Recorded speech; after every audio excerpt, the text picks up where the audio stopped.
let's get into the fun. Let's get into the excitement. Let's get into the moment. What are we going to talk about? We're going to talk about essentially fertility rates. We're going to talk about the big problem that's going on in America. It's a big problem because a lot of people who are old, who can't work anymore, are about to lose around a quarter of their benefits. And the new statistics coming out, they're not great.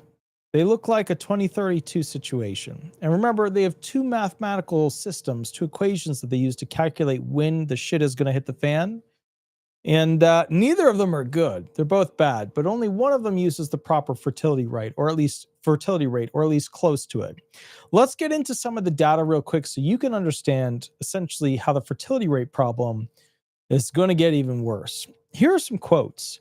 Quote, and this is from the Harvard Gazette, Claudia Golden, Nobel Prize winning economist. Quote, fertility rates began falling in most of the world starting in the last century. By the 1970s, the U.S. had dipped under the replacement rate of 2.1 children per woman, a trend that has continued on a declining slope. So you need 2.1 kids per every female for that group to essentially continue and grow. We don't have that.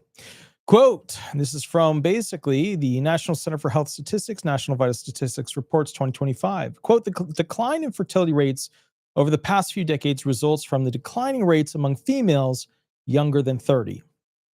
Now, I'm not saying it's a female issue. I'm not saying it's a woman issue. I'm saying it's a couples issue. Because you need couples usually to make kids that they want to go ahead and raise, support, etc. Although, to be fair, the culture of America, there's a lot of couples that are not taking care of kids. There's quite a few kids that need to be adopted. There's quite a few kids that don't have a dad at home, which is not how you win. Quote, this is from Martha Bailey, economist, The Conversation. Post-boomer generations have had fewer children, contributing to a 50% decline in U.S. birth rates between 1950 and 2021, from 25 births per 1,000 people to 12. Quote, U.S. Census Bureau and Morse, fertility rates of women aged 20 to 24 declined by 43%, while those of women ages 35 to 39 increased by 67% during the roughly 30-year period. But overall fertility rates decline because the jump in birth rates of older women was not enough to offset declines in birth rates of younger women. Which is, I think it's interesting because women now, I like to believe that they chose to go into the work environment, but I don't think that's really an accurate statement. I think a more fair statement is that women were forced into the work environment to be able to eat, to be able to buy clothing, to be able to buy a car, fuel for the car, housing. I think realistically, women don't really have the choice to have kids at a younger age anymore because men just can't earn enough to support them. I mean, throw student loans in there and there's no freaking hope. Quote, the declining U.S. fertility rate is a national security threat and warned it is not high enough to ensure the American population remains stable. That was Robert F. Kennedy Jr., U.S. Secretary, Newsweek 2025. Quote, the U.S. fertility rate dropped to an all-time low in 2024 with fewer than 1.6 children being born per woman. The U.S. once bucked the trend in declining fertility rates among the developed world, but the latest figures show it to be on a par with most Western European countries. That was Justin Wise, BMJ.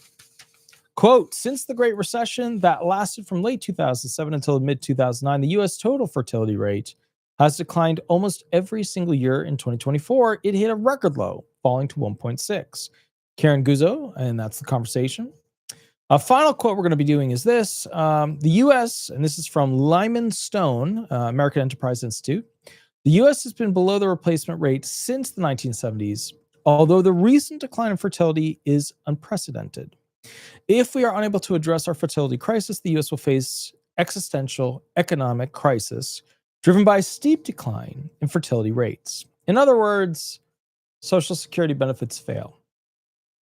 Social Security Administration's 2024 trustees report in their intermediate, which is like their mid-length assumption, mid-length view on how things are going, they use a 1.9 child per woman reached by 2040 as its baseline for projecting what's going to happen with retirement benefits. Obviously, we don't have 1.9 kids per female. We don't. There's not enough men. having kids with women, standing by the women doing well, women being able to have kids and not constantly work. We have to change the rules that we have for women having kids. We have to have a national fund that funds a very large portion of their giving birth, raising the child at a young age. We need to create a fund for women to basically be able to have a nice big, have the birth, raise the child entrance so that she has the ability to raise a child and not get forced to go immediately back to work. Social Security Administration's 2024 trustee report also has basically a longer data trend assumption. And what happens is this. Basically, for this Congressional Budget Office review, Census Bureau 2023 found 1.66, stabilizing 1.75, and then the U.S. Census Bureau declined, and it's saying that it will, likely decline to 1.60 by 2050. What you have to understand is that the SSA has a high cost assumption, which basically takes into account the 1.6 fertility rate alongside slower economic growth, higher inflation, and lower productivity. And the combined trust fund depletion date, which they don't produce in the news usually, is 2032, which, to be fair, is 3 years earlier than the intermediate projection driven primarily by fertility rates being at that 1.9. So when the news states to you that it's going to be 2035, very likely that the funds will run out, they're wrong. It's more likely to be in the 2031 to 2032 arena. Just so you know, the 3 year earlier than, the long term, the 3 years earlier prediction, basically, just so you understand kind of the idea of it, if you look at essentially the estimated to worsen 75-year actuarial deficit by 0.67% of taxable payroll, roughly 10 to 15 trillion in present value terms over that period, they don't have the money's not there. So the retirement trust fund, the OSAI trust fund, depletes potentially under the scenario at 2031. This is assuming there is no economic collapse or COVID or whatever between now and then. If there is, which they're saying we're going to have, which is a new housing bubble crisis, then you should expect it somewhere in the 2029 to 2030 territory.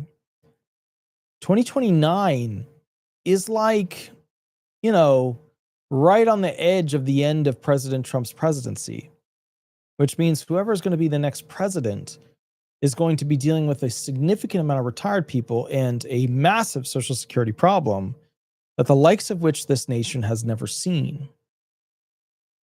It's not good. I want to go through some basic things with you so you understand fertility rates through the ages. Way back in the day, there was this thing called the Cole-Haynes reconstruction, which is basically a fertility rate assumption projection. And in the 1800s, fertility rate was around 7 children per female, which, to be clear, is like, it's a lot of kids per female, but that's how it was back then. There were no student loans. Women had a different type of job. Frankly, a better job. Raising kids, getting the kids to be on track. It's kind of how you get a country to have better, more educated, more cultured children. You get to 1810, about 6.9 children per female. 1820, about 6.7 children per female. 1830, about 6.5 children. 1840, about 6 children per female. 1850, 5.4 children per female. 1860, 5.2. 1870, 4.6. 1880, 4.2. 1890, 3.9. 1900, 3.6. 1905, 3.5.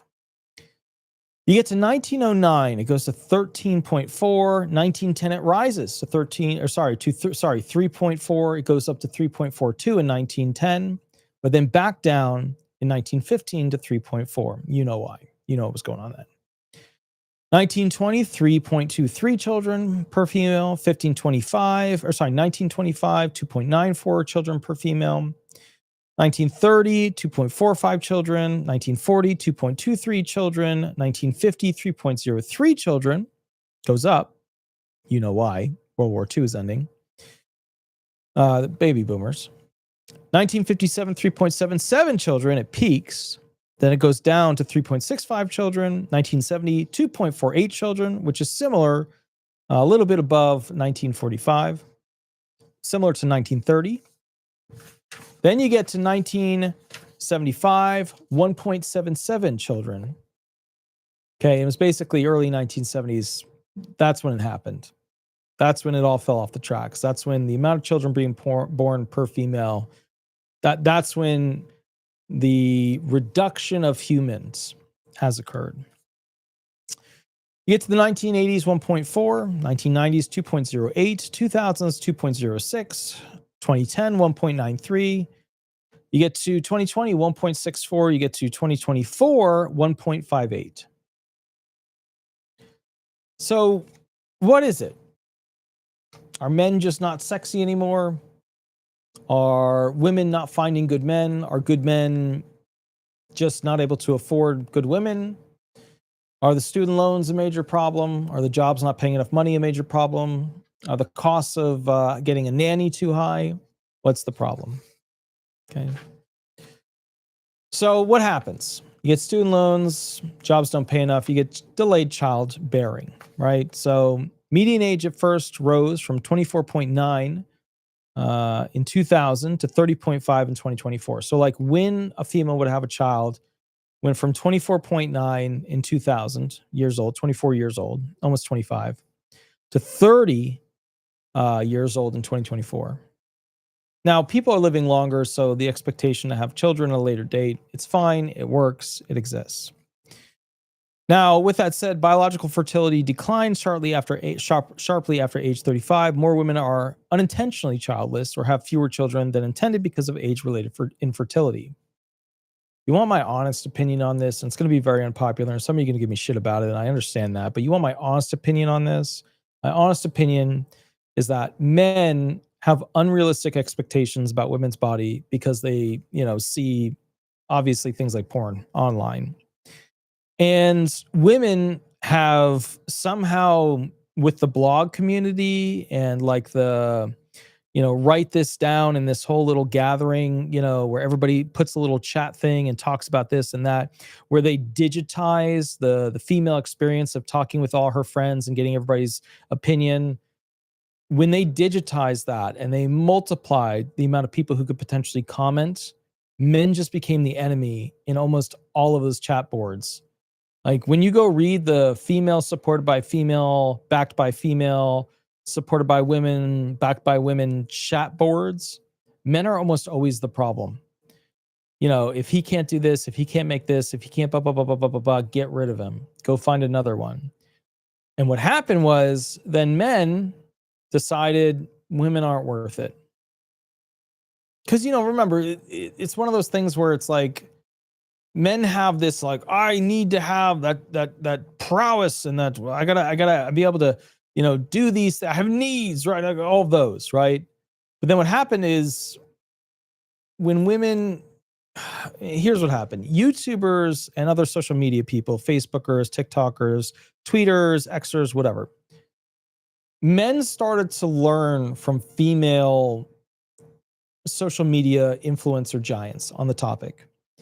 And men started to learn how women share every aspect of their life with their other friends, and how women have basically a circle of friends that they communicate everything with, and they learn from each other and do this whole yada yada. And then they started to learn that women are sometimes nice behind their back and not nice behind their back.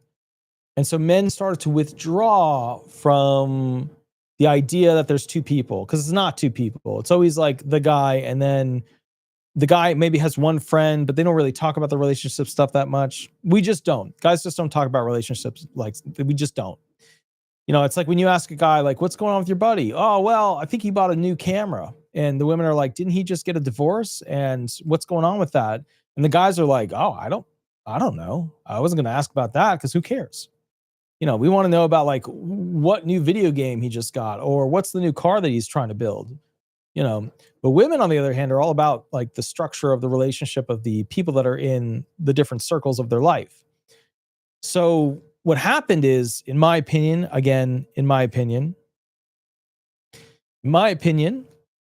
what happened was basically men started to withdraw from trying to impress women.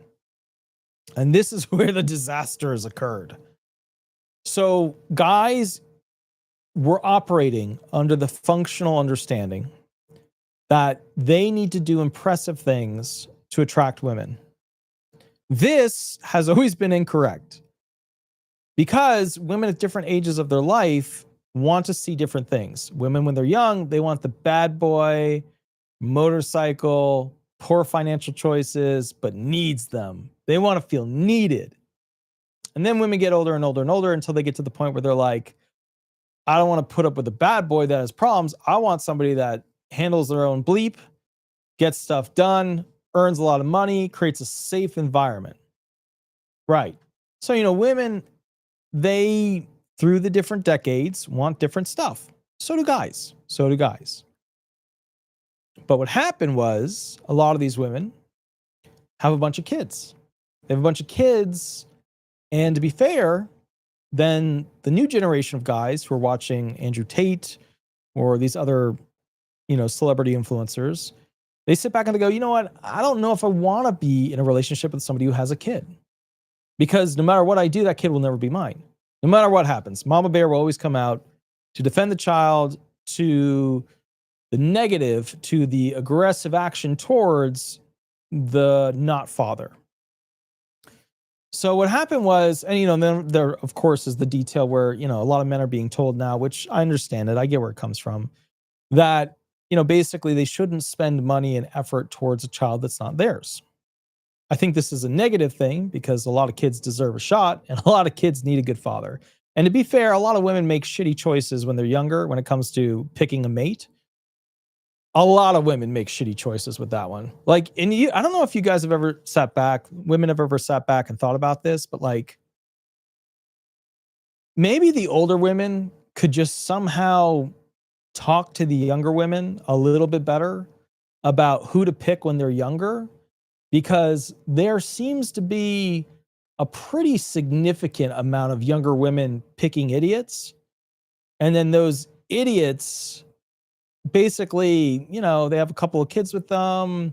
Those idiots never grow up and they end up where they end up. Now, to be fair, some men are idiots and then they become worthy husbands.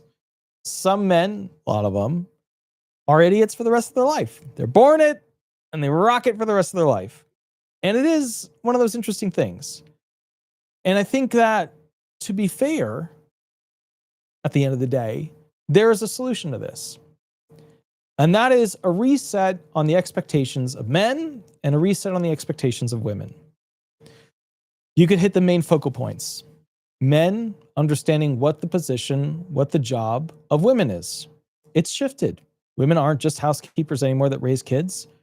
They're workers. In fact, the new statistics are now showing that women over the next couple of years are very likely to make more than men in almost every category that matters. Obviously, men will be doing the blue collar jobs and women will be doing the white collar jobs. And that's kind of where it's all playing out. But it does appear very strongly that, at the end of the day, to be fair, right, we have to restructure our cultural appreciation of women or men. Women's expectations are highly vetted at this point from all the stuff that's online. The problem that I see with a lot of stuff that's online that women are reading into is that it's a bunch of fairy tale crap. It is odd to me that so many magazines, so many blogs instruct women on what men want, and they get it wrong every single time. Now, men don't really invest the effort to really figure out what women want. Some basic items, spontaneity. They want somebody that's going to plan things out at the same time. They want basically to feel like they're the only one. They also want to feel like there's a challenge that potentially they could lose the person, so that keeps them interested.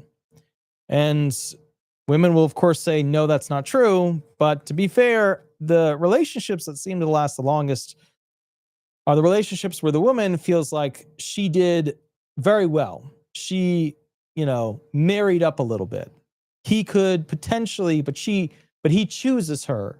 She captured the beast, and the beast is handsome. She captured the vampire, and the vampire's handsome. There's a lot of that.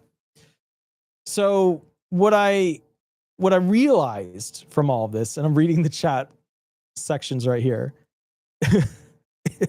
and people are like, I don't get it. What's the point? What I realized with all of this is that America somehow created a very toxic culture for women to have to deal with men and for men to have to deal with women.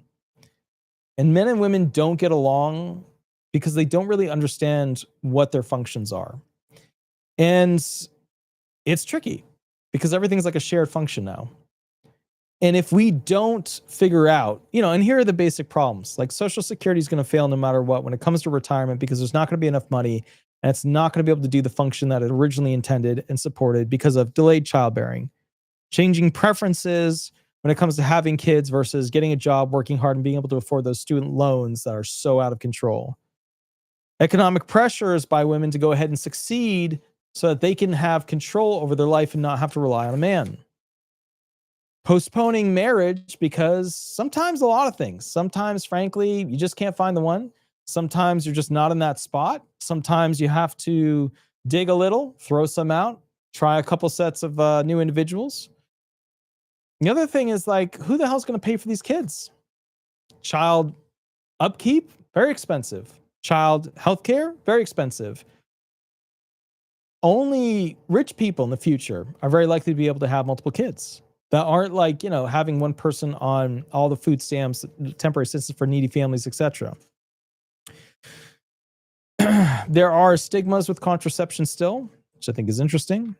Abortion access, a whole political football. You know where the right is on that. You know where the left is on that. There's ideology, secularism, individualism, environmental concerns. There's entire groups now that basically promote the idea of not having children because they don't want to add to people suffering. There's another thing too. We have, especially during the Biden era, argued that more immigrants is good because it massively increases, essentially, the amount of fertility rate in individuals, right? Some people being born in this country.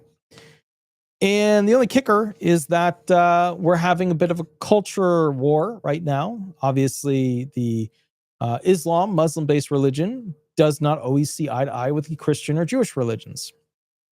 So there's a little bit of an issue there when it comes to some conflicts that happen culturally. Ultimately, to be fair, if you look at the countries that exist, Bangladesh is the earliest average age for women to have a first birth, approximately 18.6 years of age. That was based on 2017 and 2018 estimates from the CIA World Factbook. When you look at essentially America consistently has had people at a mean age, not average in the standard form. Oh, no, it's mean age. Yeah, mean age of mother at first birth. In the, let's go back all the way here. In the 1850s, you had a mean average of a mother at first birth, which was the highest recorded average in U.S. history. So basically, this is when it first became high, around 26.5 years, 27. It peaked relatively high maternal age in the 19th century. You're around, 1900, 24.5 years. You get to the 1950s, 22.7 to 23. You get to the 1980s, 23.7. You get to the 2000s, 25 to 25.2 years. You get to current day, 27.3, 27.5 to 30 years old. All right. So what is happening? Women are getting older before they're having children. So mathematically, you know what that means. If you have a woman having a kid every 18 years, that's a lot more babies. If you have a woman having a kid every 30 years, that's a lot fewer babies. It's, literally, it's not half, but it's, it's close to that. So what's happening is we either find a way to culturally get men and women to team up again, form relationships, do marriage. We either go in that direction as a society, or Social Security fails no matter what we do. I think one of the big things that's really interesting about Social Security benefits is that the main solution to it is a fertility problem. The second main solution to it is how the government invests the money that's paid in FICA taxes and SICA taxes. If we were to fix the fertility problem, there would be enough workers. But here's the question I want you to ask yourself. And I'm going to do a shorter video with this because I think it's an important question. I want to know your answer with it. Now, please remember, I don't do Medicare stuff. So if you have Medicare questions, give these guys a call. I don't do Medicare stuff, but they can do a tune-up on your Medicare. So here's my question to you. If there has been such a significant decrease, and we're now in the 1.5s, the 1.5 kids per female, if fertility rates have decreased to that degree, because it takes 18 years to raise a child to potentially work, and because we have AI on the horizon and robots on the horizon, and a lot of the kids, to be fair, are growing up in a more impoverished state than they were before, is it too late? Or is there potential if we can increase that fertility ratio very quickly? One thing I ask myself is the following. Obviously, it takes two individuals to usually make a kid, although, you could have, injections, you can do all kinds of stuff. You can, lab grown for the first initial, and then, you can do a lot of stuff. But I guess the big thing for me is this. At the end of the day, when it comes to people having children, are we moving more towards a society where women and men are taught by their parents, where women and men are taught by society to come together and support each other? I would say no.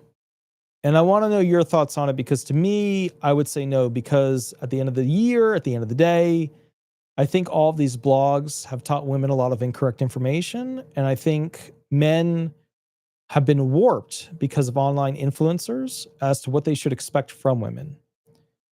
And now that we're at this point where both sides have unrealistic expectations about what should happen in a relationship, who should do what, now that we're there, now that we've reached that point, can we change it?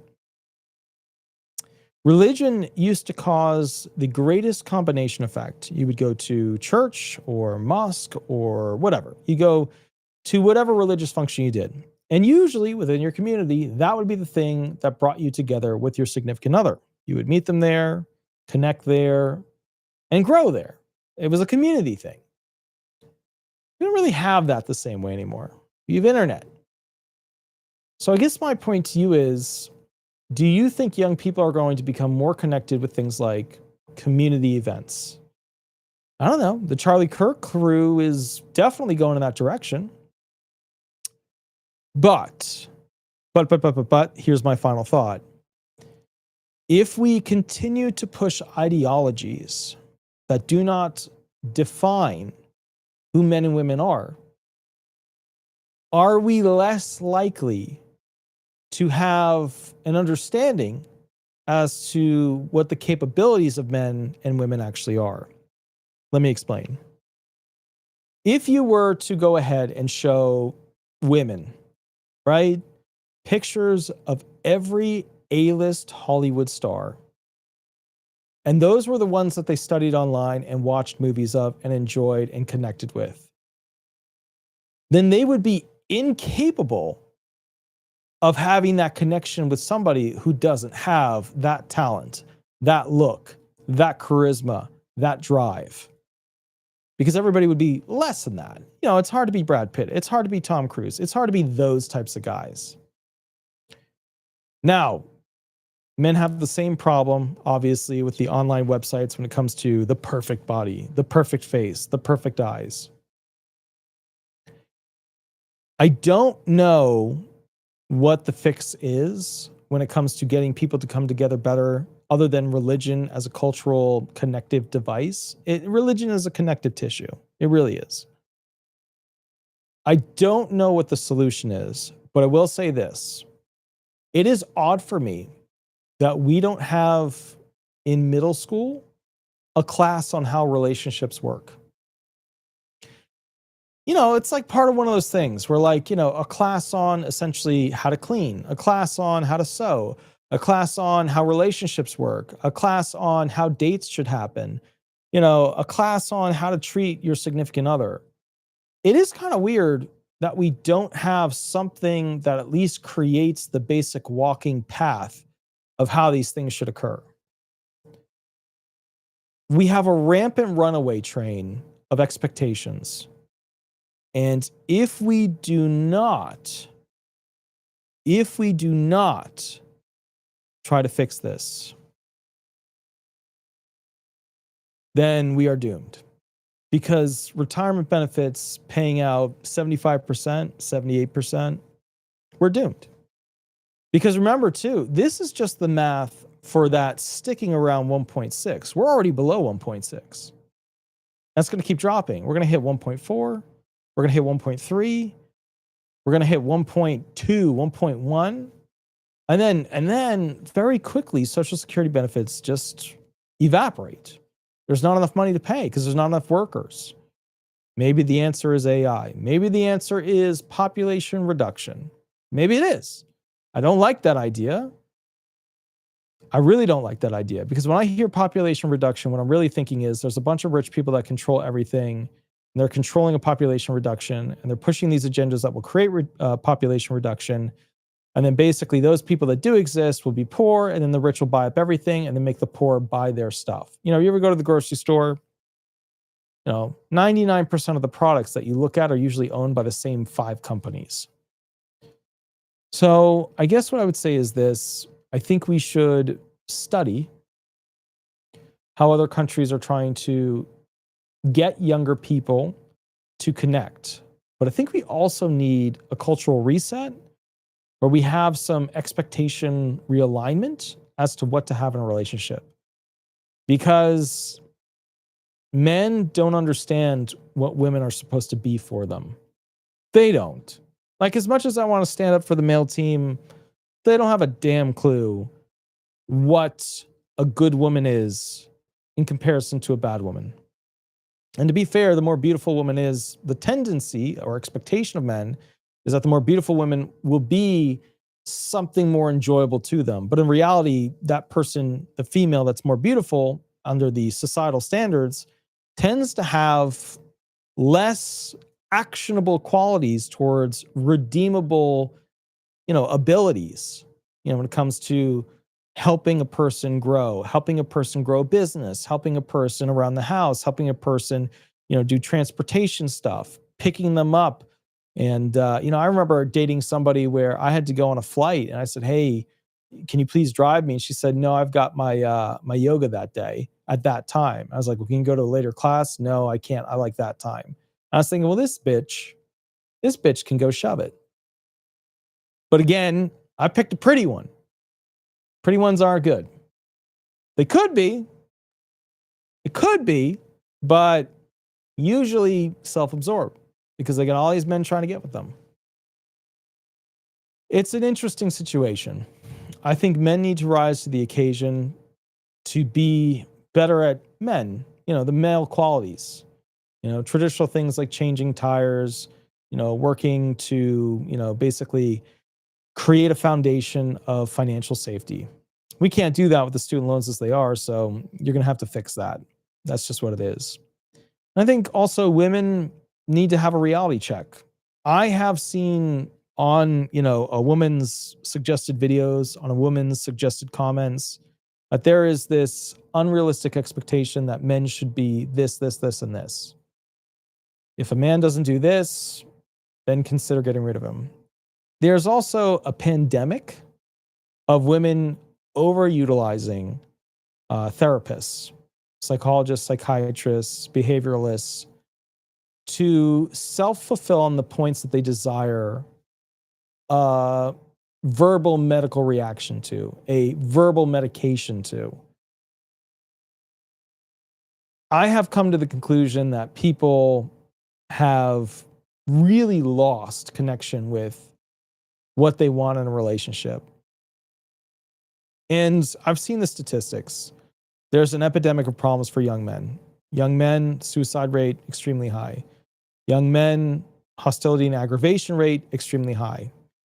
Young men, going to follow specific, very direct, Andrew Tate type of mental. And I've watched his videos. Andrew Tate makes sense to a lot of men. It's just, he says things that make sense. I've watched his videos. I've watched how he does it. He's a great communicator in that regard. He's going to get even more followers in the future. I think the problem is, at the end of the day, we don't understand what makes lasting couples. And Hollywood sold the very, very worst kind of bag of things that they could. But I leave you with one final thought, because a lot of people who are disabled who watch this channel are not in relationships because their significant other left them, or there's the very realistic fact that those who are disabled don't usually have the money to do dates. And that is a very, very real thing. SSI is, in its own way, a way to keep people from having kids, to keep people from dating, because there's just not enough money. Although it does seem like a lot of SSI people do have a lot of kids with somebody.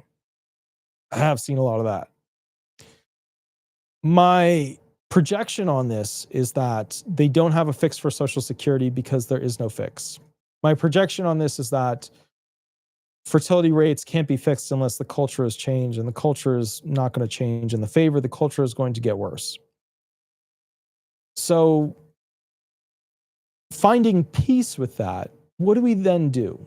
Do we get rid of retirement benefits and try something else? Do we just charge a bunch of robots to be taxed by mega corporations? Do we get rid of the tax cap on the rich, which will just force the rich to basically have the funds be transferred to another country so they have less taxation in the United States? What do we do? I don't know. But at the end of the day, I think that we need to find a way to connect people and get people to come together and do what can be done for America. And if that means giving up on retirement and finding a new thing, we may have to start looking at that. If that means going ahead and basically, finding a solution for the future where, people are actually put in positions where their parents try to have them find somebody successful. And I don't know if you've seen the marriage success rates when it comes to like parents picking out the spouses. Why are they so high? What the hell? You know what I mean? Anyways, I will catch you all a little bit later. It's super late. I'm actually not going to do the next video where I go live because I'm just too tired. It's 12:49 a.m. and my ability to work super late. It's just, yeah, Christina made a good point, or Christine made a good point. Walter refuses to date anyone that does not have a firearm prerequisite. That is true. I will not date a female that does not at least attempt to go get the licensing or attempt to own a firearm. That is true. That is one of my prerequisites, because I'm not always going to be there when somebody tries to potentially attack her, and she might have the children with her as well. She has to be able to defend herself. I won't always be physically with her. Like this whole ideology that like you don't need a gun because society is safe is insanity. Insanity at its highest level. It is insanity. Have you seen the rape statistics for places like Sweden? Have you seen the statistics for these new, immigrant cultures and how they abuse women? They have family members that take out the daughter because she dated somebody that wasn't part of their religious group. It is insanity. Absolutely inexcusable insanity.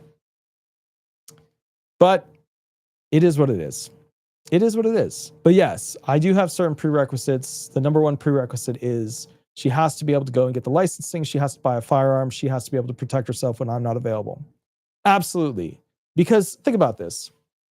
You spend a lot of money and time with this other person, right? They have children, right? If you lose one of those two people, which happens all the time, you are at a massive disadvantage to raising children. When you don't have two people, it's much, much more difficult.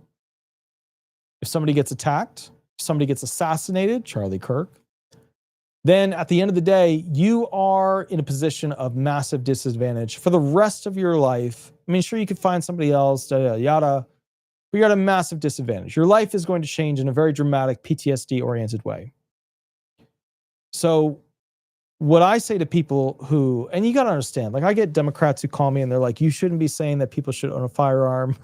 If you go Google after this video, Kamala Harris and her Glock, go watch the videos where she talks about how if somebody breaks into her home, they're going to get shot. Go watch the videos with Kamala Harris. And then she's like, and then the later videos, she's like, yeah, I guess I shouldn't be talking about that. Cause you know, her party is all anti-gun. You can be shamed about firearms all you want, but when somebody breaks into your house or somebody tries to hurt you, I pray that you are smart enough to have something that will defend your life, because your life is worth it in every single moment and every single day. Your life is worth it. It is worth the cost of a firearm. It is worth the cost of going through all the legal shit that happens thereafter. It is worth it to survive.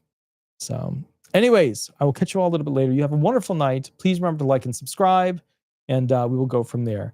A super thank you to Kosher, who's been putting up some really spicy stuff for these past two videos. But anyways, I will catch you later, and I'm going to go to the homeless office tomorrow, and we'll rock and roll from there. Thank you so much, Attorney Walter Hnot. Bye-bye, everybody. Have fun. Bye-bye.